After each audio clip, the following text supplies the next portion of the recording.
Of all, आज बहुत दिनों के बाद फिर हम आपसे रूबरू हुए हैं। ये जो अभी वीडियो बनाना था वो आपको व्हाट्सएप पर हम भेज दिए थे कि क्यों नहीं वीडियो बन रहा था। आइए हम जहाँ से छोड़े हुए थे उससे आगे बढ़ते हैं। आज का क्लास उससे आगे कर रहे हैं। उसमें हम देख रहे हैं कि सबसे पहले हम बैक्टीरिया से होने वाला रोग पढ़ाए थे और कहाँ हम छोड़े थे इसकी बात कर लेते हैं। फिर हम आपको फिर हम आते हैं सिलेबस की ओर। पहले हम आपको बैक्टीरिया से होने वाला रोग पढ़े थे, बैक्टीरिया के द्वारा होने वाला रोग। ये रोग बैक्टीरिया के द्वारा होने वाला रोग आपको ख़त्म हो गया था।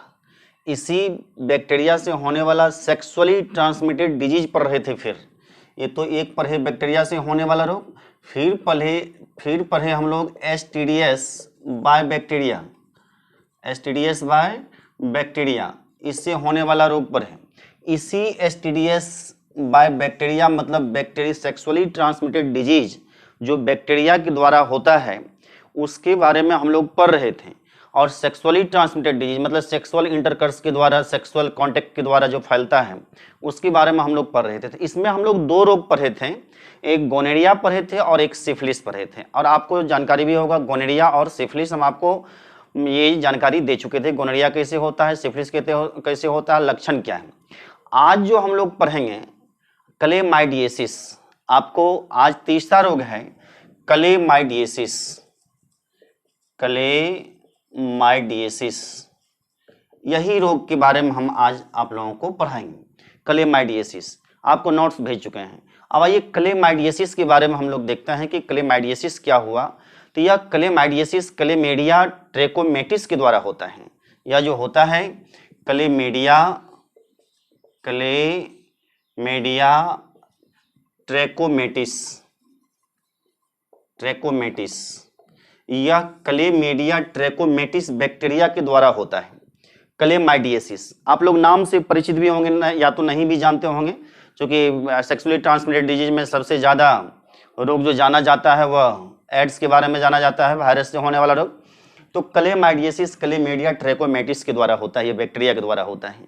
इसका इंक्यूबेशन पीरियड की बात करेंगे, यदि हम आईपी की बात करेंगे, आईपी जो है इसका नियरली 1 वीक्स होता है। 1 वीक्स, एक सप्ताह नियरली होता है। और ये जो फैलता है यह रोग सेक्सुअल कांटेक्ट के द्वारा फैलता है। प्रायः सेक्सुअल कांटेक्ट के द्वारा ही यह रोग फैलने का काम करता है। लेकिन एक चीज़ है कि यह क्यूरेबल डिजीज है, मतलब यह ठीक हो जाता है। यह रोग गोनेरिया है, सिफिलिस है, क्लेमाइडिएसिस है, ये सब रोग ठीक हो जाता है। या इसी तरह से हम यदि वायरस में प्रवेश करेंगे, एड्स में प्रवेश करेंगे तो एड्स रोग ठीक नहीं हो पाता है। तो ये हम लोग आईपी जो है इसका 1 वीक्स है। अब हम लोग देखते हैं कि इसमें होता क्या है, इसका सिम्टम्स क्या है, इसकी बात करते हैं। इसका लक्षण क्या है, सिम्टम्स क्या है, इस रोग में होता क्या है, सिम्टम्स, लक्षण इसका क्या है। लक्षण की यदि हम लोग बात करते हैं तो सबसे पहले मेल के बारे में हम जानते हैं कि मेल में क्या होता है। मेल में पेनिस के द्वारा पस निकलते रहता है और अधिक संख्या में, अधिक मात्रा में यह पस निकलते रहता है पेनिस के द्वारा। और यूरिनेशन के क्रम में मतलब पेशाब होने के क्रम में दर्द होता है, यूरिनेशन के क्रम में दर्द होता है। और ये यूट्रस, सर्विक्स, यूट्रस, अब आ गए हम लोग फीमेल में, यूट्रस, सर्विक्स और फैलोपियन ट्यूब। हम आपको पहले भी वीडियो बना करके भेजे हुए हैं कि यूट्रस कहाँ है, सर्विक्स क्या है, फैलोपियन ट्यूब क्या है, ये बात हम आपको पहले भी बता चुके हैं। तो यूट्रस, सर्विक्स, फैलोपियन ट्यूब, इसमें इन्फ्लामेशन हो जाता है, मतलब संक्रमण हो जाता है, घाव होने लगता है। और ये यूट्रस और सर्विक्स के द्वारा भी धीरे धीरे अधिक मात्रा में धीरे धीरे दुर्गंध वाली पस निकलने लगता है। तो ये क्लेमाइडिएसिस में ये सिम्टम्स होता है। और संयोगवश ये सब का बीमारी का इलाज है और इलाज हो जाता है आसानी से। तो ये है यूट्रस, सर्विक्स, तो ये रहा इसका लक्षण।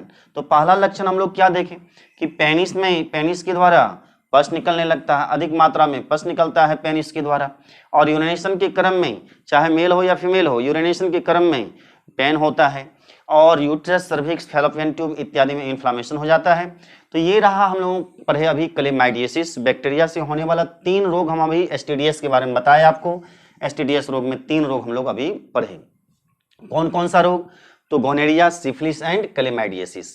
आपको इन सब का नोट्स भी भेजा हुआ है। अब हम लोग आते हैं, ये था आपको बैक्टीरिया से होने वाला रोग, और बैक्टीरिया से होने वाला रोग इसके साथ ही समाप्त हुआ। अब आइए हम लोग देखते हैं वायरस से होने वाला रोग, विषाणु से होने वाला रोग, कि विषाणु से कौन कौन सा रोग होता है। इसकी बात देखते हैं कि विषाणु से कौन कौन सा रोग होता है। अब आइए हम लोग देखते हैं वायरस से होने वाला रोग। वायरस से होने वाला रोग,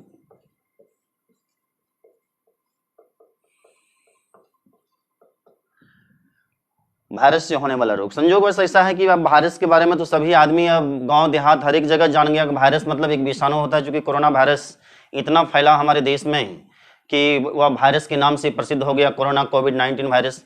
तो ये कोरोना वायरस, उसी तरह से वायरस से होने वाला अन्य रोग देखते हैं, जो आपके सिलेबस की बात करते हैं। आपके 12th में जो सिलेबस है उसकी पहले हम लोग बात करते हैं। ये वायरस से होने, विषाणु से होने वाला रोग, आप लोग जानते होइएगा इसका हिंदी होता है विषाणु। विषाणु से होने वाला रोग आपके जो सिलेबस में है एनसीईआरटी बुक में, एनसीईआरटी बुक में जहां यह बैक्टीरिया से होने वाला रोग खत्म हुआ, उसी स्थान पर एक रोग दिया हुआ है कॉमन कोल्ड। एक रोग दिया हुआ है कॉमन कोल्ड।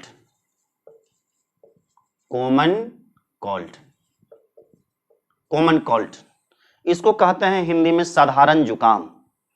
साधारण जुकाम, साधारण जुकाम, साधारण जुकाम। और ये रोग जो दिया हुआ है, यह रोग जैसे ही एनसीईआरटी बुक का इंग्लिश के page number 147, English page number 147 में जब आइएगा, तो उसमें अब हिंदी पेज नंबर तो हमें पता नहीं है, इंग्लिश पेज नंबर 147 में जब आप बैक्टीरिया से होने वाला रोग खत्म होता है, तब जैसे ही आता है तो ये आता है कॉमन कोल्ड। लेकिन कॉमन कोल्ड पढ़ाना ही एक सिलेबस में नहीं है। आप इससे आगे जब बढ़िएगा, इससे आगे जब बढ़िएगा, तो हम इंग्लिश पेज नंबर हम बता दे रहे हैं। इंग्लिश पेज नंबर आपको 150, 150, इसमें आप जब ऊपर में देखिएगा, इम्यूनिटी जहां दिया हुआ है, इम्यूनिटी से ऊपर जो पैराग्राफ दिया हो उससे ऊपर आप एक लाइन देखिएगा, तो आपको डेंगू और चिकनगुनिया, डेंगू और चिकनगुनिया, ये 2 रोग भी आपको वायरस से होने वाला रोग पढ़ना है। तो पहले कौन पढ़ना है इसकी बात कर लें, पहले कॉमन कोल्ड पढ़ना है, तब हम लोगों को कौन सा पढ़ना है, चिकनगुनिया। चिकनगुनिया, चिकनगुनिया नाम सुने होइएगा, चिकनगुनिया का नाम आप लोग, चिकनगुनिया पढ़ना है। और तब पढ़ना है डेंगू, डेंगू। और साधारणतः होता क्या है कि जब यहाँ हम लोग सिलेबस पढ़ लेते हैं तो बहुत सारे यहाँ आपको कॉमन कोल्ड पढ़ लेते हैं और इसको दोनों को छोड़ देते हैं, ऐसा नहीं है। तो ये आपको हम पेज नंबर बता दिए, एनसीईआरटी का पेज नंबर भी हम आपको बता दिए। तो हम लोग शुरू करेंगे कौन सा, कॉमन कोल्ड। कॉमन कोल्ड है क्या, इसके बारे में हम लोग देखते हैं कि कॉमन कोल्ड है क्या। अब आइए कॉमन कोल्ड है क्या, इसके बारे में हम लोग देखते हैं। और आप लोग अभी जानते होइएगा भी, जब जब मौसम परिवर्तन होता है, जब जब मौसम परिवर्तित होता है, कॉमन कोल्ड ये इसकी संख्या बढ़ जाती है। और साधारणतः जैसे ही यह ठंडा के समय आता है, तो ठंडे के समय में कॉमन कोल्ड साधारणतः बढ़ा हुआ रहता है। और यही कॉमन कोल्ड के समय यदि हम लोग कोरोना का चेक कराएं तो कोरोना पॉजिटिव हो जाता है और ये दिखने के लिए मिल जाता है। तो कॉमन कोल्ड की बात करें, साधारण जुकाम की बात करते हैं, किस वायरस के कारण होता है इसको देखते हैं। तो काउज्ड बाय किसके कारण होता है, काउज्ड बाय मतलब किसके द्वारा ये रोग होता है। तो ये हम जानते हैं कि यह जो रोग होता है यह रीनो वायरस के कारण होता है, राइनो वायरस का, राइनो वायरस, राइनो वायरस के चलते होता है। अब ये जो राइनो जो है, आपको ये एक वायरस का एक फैमिली है, वायरस में वायरस का समूह है, इसमें कई वायरस आता है, इस राइनो वायरस में कई वायरस आता है। और इस राइनो वायरस जो होता है, ये कई वायरस इसमें आता है, जिस किसी वायरस से कॉमन कोल्ड हो सकता है। अब ये इसका जो देखते हैं अफेक्टेड ऑर्गन्स, जो आपको पूछता है अफेक्टेड ऑर्गन्स क्या है, तो अफेक्टेड ऑर्गन्स की बात करते हैं। इसमें होता क्या है, साधारण जुकाम ये प्रायः सभी आदमी में होता है, सभी उम्र में होता है, ये भी चीज हम आपको बता दें, सभी उम्र में होता है, बच्चे में होता है, एडल्ट में होता है, बुढ़ापा अवस्था में भी होता है, बूढ़े लोगों को भी होता है। तो कॉमन कोल्ड सभी स्टेज में होता है, इसके लिए कोई ये नहीं है कि किस स्टेज में होगा, ये सब नहीं है, सभी स्टेज में कॉमन कोल्ड होता है। साधारण जुकाम काउज्ड बाय रेनोवायरस। रेनोवायरस एक क्या है, वायरस का एक फैमिली है, वायरस का एक समूह है, उसको हम लोग रेनोवायरस बोलते हैं। और ये इसमें डायलिस्टर न्यूमोनिया वही आता है, तो वगैरह सब जो आता है वो आता है आपको न्यूमोनिया फैलने वाला रोग। अब भाई अफेक्टेड ऑर्गेन्स, इसमें कौन कौन सा रोग अफेक्टेड होता है, कौन कौन सा अंग अफेक्टेड होता है, इसकी बात करते हैं। अफेक्टेड ऑर्गेन्स, अफेक्टेड ऑर्गेन्स, कौन कौन सा अंग प्रभावित होता है। तो इसमें जो अफेक्टेड ऑर्गेन्स की बात करते हैं तो सबसे पहले नोज प्रभावित होता है, नोज नाक प्रभावित होता है, और respiratory passage, respiratory passage, respiratory passage प्रभावित होता है। रिस्पायरेटरी पैसेज का मतलब हुआ श्वसन नली की रास्ता, जो श्वसन रिस्पायरेटरी श्वसन नली की रास्ता ये प्रभावित होता है। और एक चीज और आप ध्यान दीजिएगा इस पर कि लंग्स प्रभावित नहीं होता है, इसमें लंग्स प्रभावित नहीं होता है, यही सवाल आपसे पूछा जाता है। अब आइए यहाँ सवाल क्या पूछता है इसकी बात देखते हैं हम लोग कि कॉमन कोल्ड में यहाँ रिस्पायरेटरी श्वसन नली प्रभावित हो रहा है, यहाँ देखते हैं नोज प्रभावित हो रहा है, यहाँ ये लंग्स देखते हैं लंग्स प्रभावित, फेफड़ा प्रभावित नहीं होता है। लेकिन यही चीज हम निमोनिया के केस में देखें, कोरोना वायरस के केस में देखें हम लोग, तो इसी चीज को यदि हम लोग देखते हैं निमोनिया के केस में, तो आपको हम पहले बताए थे बैक्टीरिया से होने वाला रोग था निमोनिया, उसमें हम बताए थे कि लंग्स के पास में एक एल्वोलाई रहता है, एल्वोलाई में जाकर के म्यूकस पदार्थ जमा हो जाता है, जैसे ही म्यूकस पदार्थ जमा हो जाता है तो रिस्पायरेटरी सिस्टम प्रभावित हो जाता है, और ये जो रिस्पायरेशन है O2 और CO2 का जो एक्सचेंज है, वो जो O2 जो हम लोग लेते हैं तो वो ब्लड में जाता है, CO2 जो बाहर निकलता है वो जो बाहर निकलता है, ये दोनों का जो एक्सचेंज होता है वो बंद हो जाता है, कमी हो जाती है निमोनिया के केस में। और अभी हम यहाँ क्या देख रहे हैं कि इसके बारे में कॉमन कोल्ड के बारे में, तो इसमें लंग्स प्रभावित नहीं होते, याद रखिएगा इस चीज को कि इसमें लंग्स प्रभावित नहीं होता है। निमोनिया के केस में लंग्स प्रभावित होता है, कोरोना वायरस में लंग्स प्रभावित होता है, लेकिन कॉमन कोल्ड में लंग्स प्रभावित नहीं होता। यदि लंग्स प्रभावित होता तो क्या होता, बच्चे जब छोटे बच्चे रहते हैं उसमें कॉमन कोल्ड की समस्या रहती है, यदि वो उस समय से रहता है तो लंग्स प्रभावित हो जाता, जो आगे चल करके यह परेशानी हो जाता, इसलिए यह लंग्स प्रभावित इसमें नहीं होता है। चलिए ये तो हम लोग बात किए किसका, अफेक्टेड ऑर्गेन्स की बात किए। अब आते हैं हम लोग इस अफेक्टेड ऑर्गेन्स के बाद आते हैं हम लोग कि ये ट्रांसमिशन कैसे होता है, एक दूसरे से ये ट्रांसमिशन कैसे होता है या कैसे ट्रांसमिटेड होता है इसकी बात करते हैं। ट्रांसमिशन,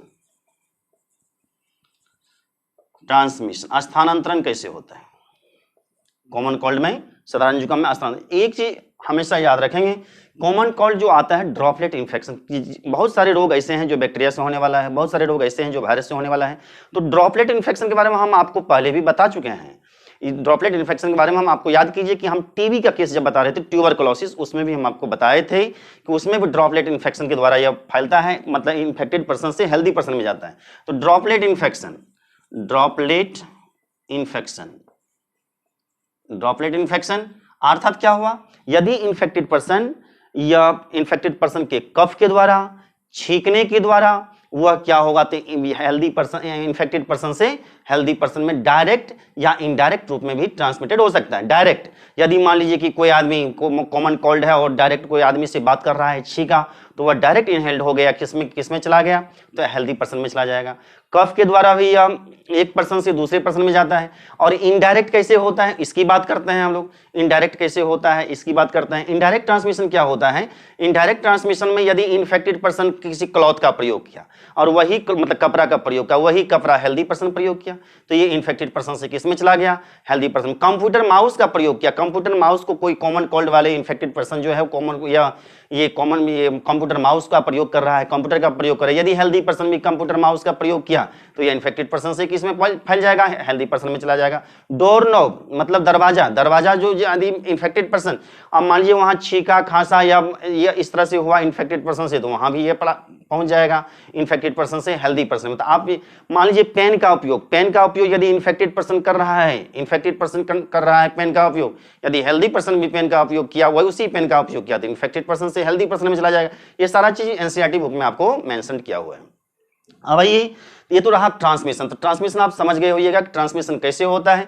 तो ट्रांसमिशन ड्रॉपलेट इन्फेक्शन के द्वारा यह एक पर्सन से दूसरे पर्सन में जाता है।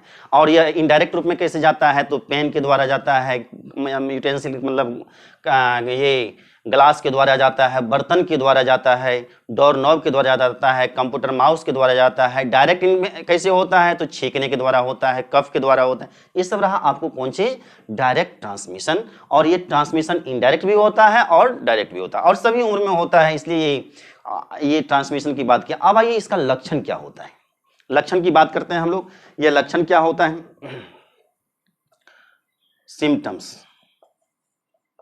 सिम्टम्स की बात करते हैं। इसमें लक्षण जो होता है, सबसे पहले नेसल कंजेशन। नेसल कंजेशन क्या होता है उसकी बात करते हैं। नेसल कंजेशन, इसमें नेसल कंजेशन ना, इसको हिंदी यदि पूरा हिंदी पढ़ा जाए तो इसको हिंदी होता है नासिया संकुलता, लेकिन आप इससे समझेंगे नहीं। इसको हम एक देहाती भाषा का प्रयोग कर रहे हैं यहाँ। नेसल कंजेशन मतलब होता है, आप लोग सुने होइएगा कि नाक बहना, नाक का बहना, तो नाक बहते रहता है। देखिएगा लोग कहेगा नाक से बहुत पानी जैसे, मतलब नाक से पानी गिरने लगता है, तो वो नाक से पानी गिरना इसका मुख्य लक्षण है। इसका सबसे मुख्य लक्षण है नेसल कंजेशन, नाक से नाक बहना, मतलब नाक से पानी की तरह वह म्यूकस पदार्थ के समान वह बहते रहता है, तो यह नेसल कंजेशन। एंड डिस्चार्ज, बहना, डिस्चार्ज भी होते रहेगा। डिस्चार्ज मतलब नाक के द्वारा ये क्या होगा, नाक भी बहेगा और बाहर निकलते रहेगा, डिस्चार्ज होते रहेगा। कफ भी रहेगा, कफ भी होगा इसमें।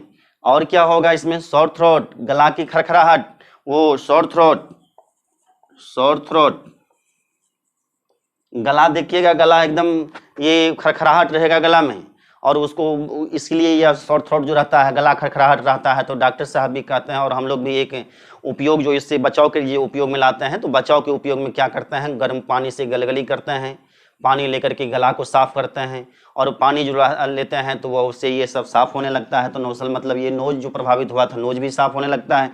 शॉर्ट थ्रोट, तो ये शॉर्ट थ्रोट मतलब गला की खरखराहट। हॉर्सनेस, आपको देखिएगा ये सब एनसीईआरटी में मिलेगा। हॉर्सनेस मतलब आवाज फट फट के आना, आवाज फटना।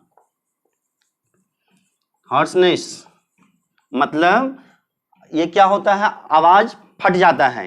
यदि मोटा आवाज लगेगा, लोग समझ जाते हैं कि ये सर्दी खांसी जुकाम है इन्हें, और हल्का फीवर रहता है। ये तो फीवर तो आपको एक कॉमन चीज हो जाता है सभी बीमारी में। एक कुछ ना कुछ ऐसे भी बीमारी हैं जिसमें फीवर नहीं आता है, जैसे आप मान लीजिए कैंसर की बात करेंगे तो उसमें तो बीमारी नहीं आएगा, तो लेकिन इसमें जो इन्फेक्शन वाला जो डिजीज है उसमें तो फीवर एक सामान्य चीज है, फीवर तो आना ही है। तो शरीर हल्का गर्म रहेगा और ये फीवर रहेगा, फीवर भी रहेगा इसे। और क्या, हॉर्सनेस समझ गए होइएगा कि आवाज का फटना। टायर्डनेस मतलब थकावट ज्यादा महसूस होगा, लगेगा कि देह हाथ एकदम पूर्ण रूप से दर्द कर रहा है। और इन्फेक्टेड पर्सन, जो कॉमन कोल्ड से इन्फेक्टेड पर्सन है, देह हाथ ज्यादा दर्द करेगा और वह थकावट ज्यादा लगेगा उसे। तो ये सब रहा आपको कौन चीज, लक्षण रहा। तो लक्षण में हम लोग देखिए फीवर रहता है, शॉर्ट थ्रोट रहता है, गला खरखराहट रहता है, हॉर्सनेस रहता है, आवाज फटी फटी रहती है। ये आवाज जो निकलती है, आवाज मोटा जैसा निकलता है, पतला भी आवाज, मान लीजिए कि फीमेल है कोई, फीमेल की पतली आवाज होती है, उसका भी आवाज इस समय में वो मोटा जैसे हो जाता है। तो ये कंजेशन मतलब नाक बहना, ये सब इसका लक्षण है। और ये लक्षण है, और इसको हम लोग प्रिवेंशन के लिए क्या करते हैं, तो प्रिवेंशन के लिए पैरासीटामोल टेबलेट खाते हैं और एजिथ्रोमाइसिन का प्रयोग करते हैं। नाक वगैरह सब गला सब के लिए एजिथ्रोमाइसिन एंटीबायोटिक्स का प्रयोग करते हैं। वैसे तो एजिथ्रोमाइसिन एंटीबायोटिक्स इस बार कोरोना वायरस के लिए भी या गला के खरखराहट को साफ करने के लिए था इस बार। तो ये बहुत सारा मतलब ये तो आपको सिम्टम्स रहा, इसीलिए ये सब लक्षण को हम लोग देखते हैं। ये रहा आपको कॉमन कोल्ड। तो एक रहा आपको कॉमन कोल्ड, कौन सा किसके द्वारा होता है, वायरस के द्वारा होता है। अब आइए हम लोग इसके लक्षण को समाप्त करते हैं। और ये रहा, अब आइए आपको चिकनगुनिया, ये दूसरा बीमारी के बारे में हम लोग आते हैं। चिकनगुनिया आपको अभी हम जस्ट बताए थे कि कॉमन कोल्ड है, उसके बाद चिकनगुनिया। आप लोग नाम सुने होइएगा या नहीं भी सुने होइएगा, चिकनगुनिया। चिकनगुनिया, ये चिकनगुनिया जो है ये नामे रख दिया गया है वायरस पर। इस बीमारी का नाम भी चिकनगुनिया वायरस के द्वारा ये होता है। Caused bye chikungunya virus, chikungunya virus. और ये चिकनगुनिया वायरस के द्वारा होता है। चिकनगुनिया वायरस के द्वारा होता है। अब ये यहाँ ये वेक्टर होता है, ये चिकनगुनिया वायरस को एक जगह से दूसरे जगह जो पहुंचाता है वह वेक्टर है, इसका वाहक है। आखिर चिकनगुनिया वायरस कैसे एक जगह से दूसरे जगह जाता है, इसके लिए भी एक। अब आइए इसका कि वेक्टर कौन होता है, तो इसका वेक्टर जो होता है Aedes aegypti mosquito. Vector Aedes aegypti mosquito. ये मच्छर है और इस मच्छर के द्वारा ये इजिप्ट एडिज, याद रखिएगा ये सब चीज आपको 12th के सिलेबस में भी है और मेडिकल के सिलेबस में भी ये सब आपको पूछता है। तो एडिज एजिप्टी मॉस्किटो, इस यह मच्छर जो है यह क्या है, इसका वेक्टर है। एक चीज और आपको हम आगे अभी जस्ट बताएंगे डेंगू के बारे में, तो डेंगू में भी यही आएगा, वेक्टर वहां यही है, वेक्टर यही मॉस्किटो है, तो कॉमन वेक्टर हो जाता है ये सब।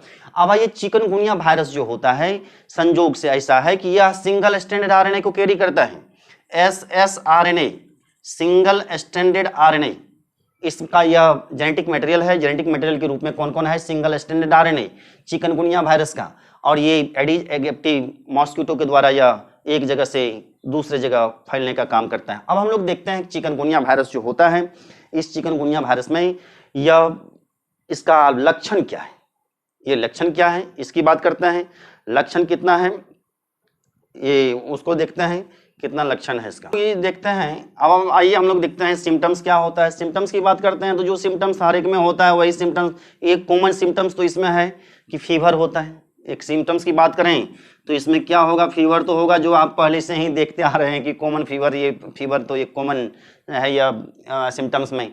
अब ये क्रिम्पलिंग ज्वाइंट्स पेन होता है, मतलब ये दर्द होता है, जहाँ जहाँ ज्वाइंट होगा यहाँ दर्द होगा, जहाँ जहाँ ज्वाइंट पेन कहते हैं इसको, ज्वाइंट पेन कहते हैं, ज्वाइंट पेन। और ये असहनीय दर्द, गंभीर दर्द, यहाँ दर्द होगा, यहाँ दर्द होगा, यहाँ दर्द होगा, मतलब हर एक जगह ज्वाइंट जहाँ जहाँ है वहाँ गंभीर दर्द होगा, अधिक दर्द होगा, असहनीय होगा, और ये ज्वाइंट पेन होगा। उसके बाद लिम्फोएडेनोपैथी, लिम्फोएडेनोपैथी, लिम्फोएडेनोपैथी।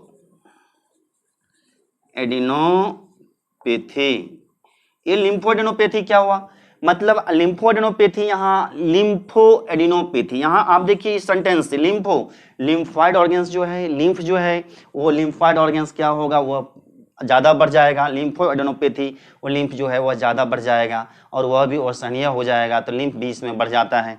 और ये चिकनगुनिया, और क्या होता है, आँख आना, आँख लाल हो जाता है, कंजक्टिवाइटिस, ये आँख क्या होता है, आँख लाल हो जाता है, जिसको हम लोग कहते हैं आँख आ गया, तो आँख पूर्ण रूप से लाल हो जाता है। ये रहा चिकनगुनिया के बारे में बात की हम लोग। चिकनगुनिया में जो होता है सिम्टम्स देखिए, फीवर है, ज्वाइंट पेन है, लिम्फोएडेनोपैथी, मतलब लिम्फ का यह बढ़ जाता है और आँख आ जाता है। ये रहा आपको चिकनगुनिया के बारे में। और इसका इंक्यूबेशन पीरियड की बात करें हम लोग, इंक्यूबेशन पीरियड ये होता है, यह incubation period 1 to 3 to 7 days, generally 3 to 7 days. IP जो होता है इसका 3 to 7 डेज होता है आईपी। ये रहा चिकनगुनिया के बारे में। अब हम लोग देखते हैं, ये तो रहा अभी जो वायरस से होने वाला रोग, पहला रोग खत्म किए, कौन, कॉमन कोल्ड, दूसरा रोग खत्म हुआ चिकनगुनिया। अब तीसरा रोग के बारे में चलते हैं। तीसरा रोग कौन है, तो वह है डेंगू रोग। तीसरा रोग की बात करते हैं, तीसरा रोग कौन सा है, डेंगू। डेंगू, इसका दूसरा नाम है black bone fever, dengue fever, dengue fever, या इसको कहते हैं black bone fever, black bone fever, black bone fever, हड्डी तोड़ बुखार, ये ब्लैक बॉन फीवर, हड्डी तोड़ बुखार। अब ये डेंगू फीवर जो आप लोग सभी आदमी, बहुत सारे आदमी परिचित होंगे, डेंगू भी एक, ये पटना वगैरह सब में एक बार महामारी के रूप में फैल चुका था। डेंगू बहुत सारे ये मच्छर के द्वारा फैलता है, जो वही अभी हम जस्ट बताए थे आपको, एडिस एजिप्टी मॉस्किटो जो होता है उसके द्वारा फैलता है। और इसमें हम लोग देखेंगे डेंगू फीवर के बारे में कि ब्लैक बॉन फीवर क्या है। क्योंकि आज का वीडियो तो थोड़ा सा लंबा हो चुका है, 23-24 मिनट का वीडियो हो चुका है, तो ये डेंगू फीवर के बारे में हम लोग जस्ट देखते हैं। और ये डेंगू फीवर के बारे में हम लोग देखेंगे। और ये सब जितना भी आज वीडियो बनाया हुआ है, आप लोग यदि आप लोगों को अच्छा लगे ये वीडियो, तो आप इस वीडियो को लाइक करेंगे, सब्सक्राइब करेंगे और अपनों के बीच से शेयर जरूर करेंगे। धन्यवाद। कल हम लिखते हैं, कल आ रहे हैं हम लोग डेंगू फीवर के बारे में, डेंगू फीवर से क्या कैसे होता है, बचाव, लक्षण, ये सब सारा चीज़ देखते हैं डेंगू फीवर के बारे में, कल देखते हैं। धन्यवाद।